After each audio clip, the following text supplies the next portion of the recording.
If you got a consent banner running on your website right now, you are way closer to server-side tracking than you think. And I don't mean sort of close. I mean, you've already done the part that used to stop everyone. You haven't taken the final step yet, but it's a lot easier than you might expect. Now, I've talked on this channel before about what's happening to your tracking signals. Short version, the data loss is real, it hits your campaign performance, and there's a fix. The fix used to be genuinely hard to pull off. Now, it's not. But before we get into the how, if measurement, privacy, and getting your data right is your whole thing, subscribe. New videos on exactly this every single week. I'm Jeff Sauer, and I've been ahead of the curve on most technology adoptions and how they affect your marketing, advertising, and measurement. And this is one that I really think you're going to want to pay attention to.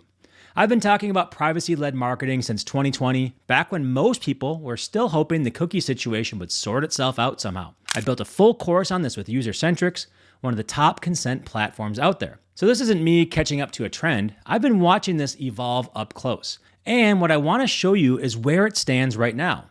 Because the barrier that kept you from doing this before, it's mostly gone. So let's talk about what server-side tracking actually is. Because there's a lot of jargon around it that makes it sound more complicated than it needs to be. Here's the plain English version. With traditional client-side tracking, what most sites are running right now, your visitor's browser is doing all the work.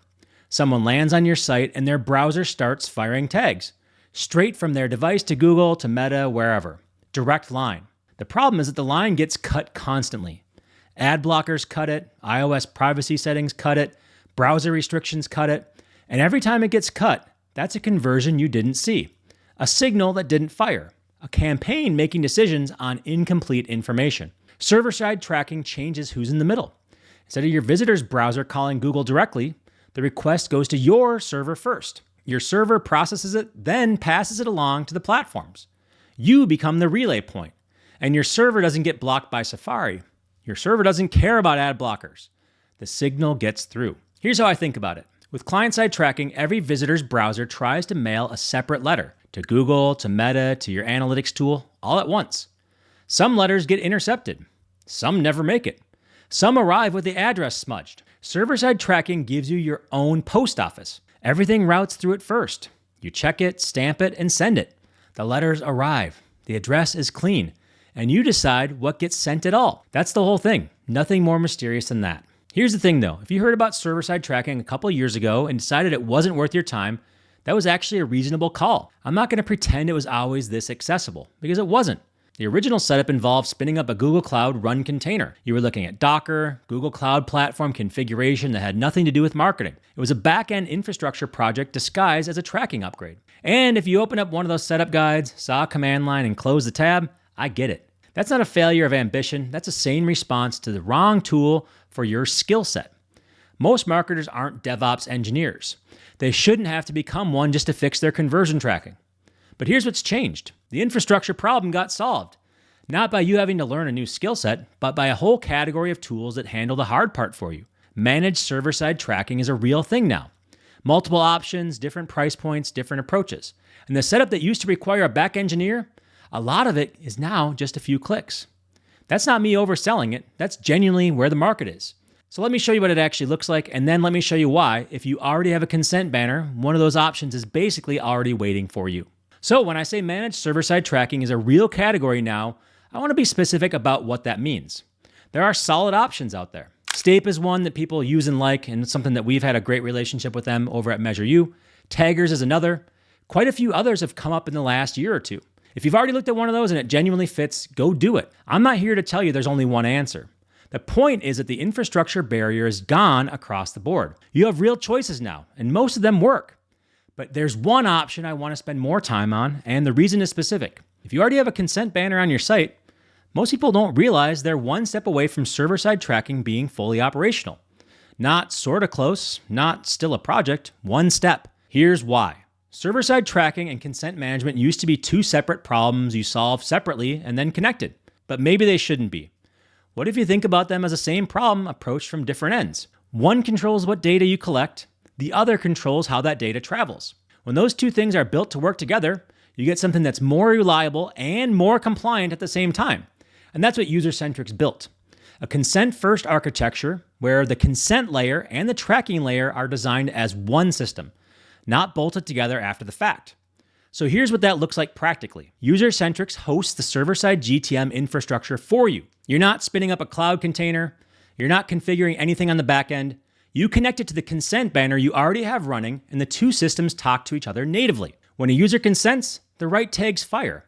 When they don't, they don't. No manual conditions to set up, no compliance gaps to worry about.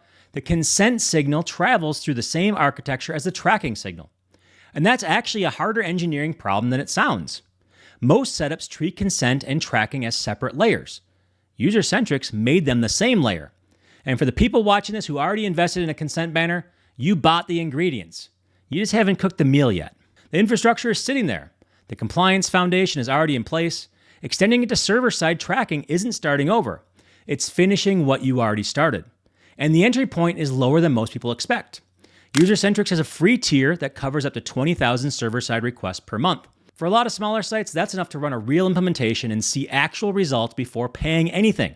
Are you running Cookiebot right now but haven't set up server-side tracking yet? Drop cookie in the comments. We'll show you exactly where to get started from where you are. So let me show you what actually happens when people implement server-side tracking properly. These aren't hypotheticals, these are controlled results from real implementations. SEO Plus ran a proper test. Same campaign, same budget, same time period, and one group with server-side tracking, one without. The server-side group saw 24% more conversions recorded in Google Ads. Not 24% more conversions happening on the site, 24 more being seen by the platform. That's data that's always been there. It just wasn't making it through before. Yespers had a tracking accuracy problem. They were capturing somewhere below 80% of what was actually happening on their site. Server-side implementation, that number went to 97 to 98%. Think about what it means to make campaign decisions on 78% of your data versus 97%. Those are different businesses. Decathlon Travel saw a 50% ROAS improvement after implementation. The algorithm finally had enough information to do its job. Now, I want to be straight with you about who should move on this right now. If you're running paid campaigns and have a consent banner already in place, you should do this now.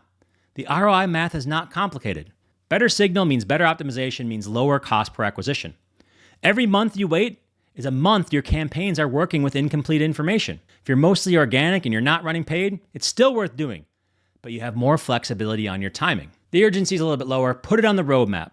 Now, if you're a small site under a few thousand sessions a month, the free tier covers you completely. There's no financial reason to wait. Now, here's where I'd tell you to start.